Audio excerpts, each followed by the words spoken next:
All right, so let's look at an explanation of the Buckingham pi theorem, which basically states that any physical law can be formulated in terms of dimensionless quantities. So I've got quotes around theorem here because I'm not stating it precisely enough to be a theorem, but it actually is quite a precise theorem. It's just more technical than I want to get into at the moment. But let's look at some examples. So we've got a tube here, and fluid is flowing through the tube left to right. It's got some constant radius r, and there's a stream velocity v and some viscosity of the fluid. By the way, for whatever reason, the Buckingham pi theorem comes up a lot in fluid mechanics. Most of the examples I could find were about fluid mechanics. And so the idea then is to relate these variables in such a way that they become dimensionless. So if you have two quantities that are measured in terms of velocities, for example, then putting one over the other would cancel out all those dimensions, and it would become a dimensionless quantity. So let's see. So the idea here is that the axial pressure gradient, which we'll denote by p sub x, so dp dx, so that's the derivative of pressure in the direction of the axis, meaning the longitudinal direction right here, is a function of stream velocity, viscosity, and tube radius. Okay, so in other words, we're looking for an expression for dp dx that looks like something involving mu, v, and r.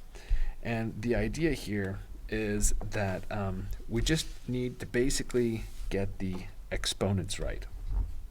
So first off, let's look at the number of variables that we have here. So we've got one variable here, that's our state variable, and it's dependent on these three independent variables. So altogether here, the number of variables is equal to 4. And then let's have a look at the dimensions that these quantities are given in terms of. So dp dx turns out to be, so this is going to be, since it's the derivative of pressure, and pressure is force per area, this is actually going to be force per area divided by length. So force per area, so pressure is given in terms of mass per length times time squared. And so with the other length in the denominator, that brings it up to L squared T squared. If we also look at the other units here, we have that the viscosity is going to be given in terms of mass per length times time, and the the stream velocity, which I'm denoting by v, is going to be in length per unit time. And then we've also got the radius r, which is just going to be in terms of length. And so from this idea right here, that we should have an expression in terms of these ones, the formulation is as follows. We look at this and say, okay, so there's going to be one thing I forgot to say is let's look at the total number of different kinds of quantities we have over here. And so we've got m, l, and t. And so the set of various dimensions that we have has 3 elements. And so we'll call this number k right here. And so then going back to our guess for the formula over here, we want to say that there's n minus k, which in our case is going to be 1, is going to tell you the number of pi groups, or dimensionless groups, that can be formed by clustering these variables appropriately. So let's see. And this one we can just sort of do in kind of an ad hoc manner, right?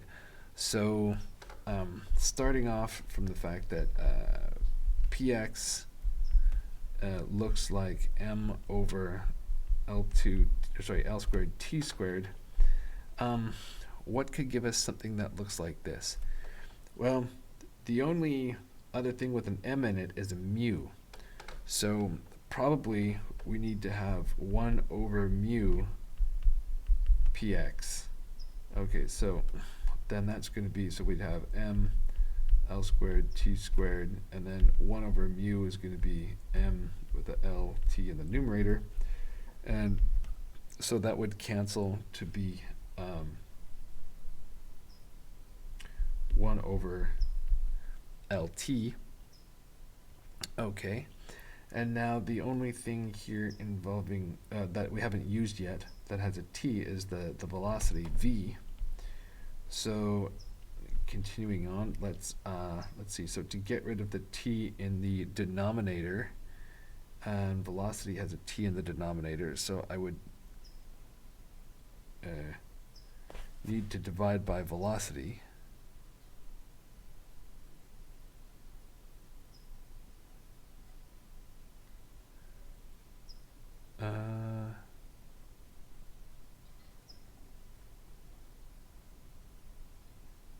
So let's see. So just thinking through this here.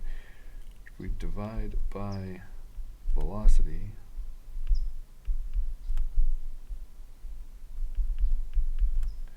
then we have 1 over lt, and then dividing by velocity, that's t over l. Gives us 1 over l squared.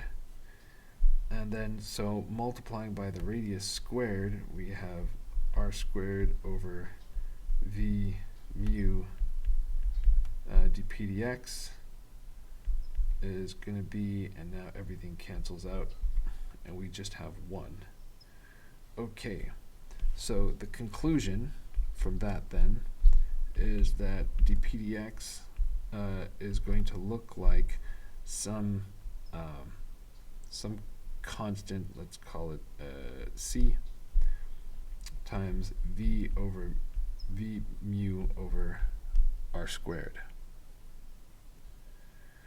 Okay, so and now this is sort of informal notation for just figuring things out. I guess what I should actually say is I should say that this is going to be some function of v mu over r squared.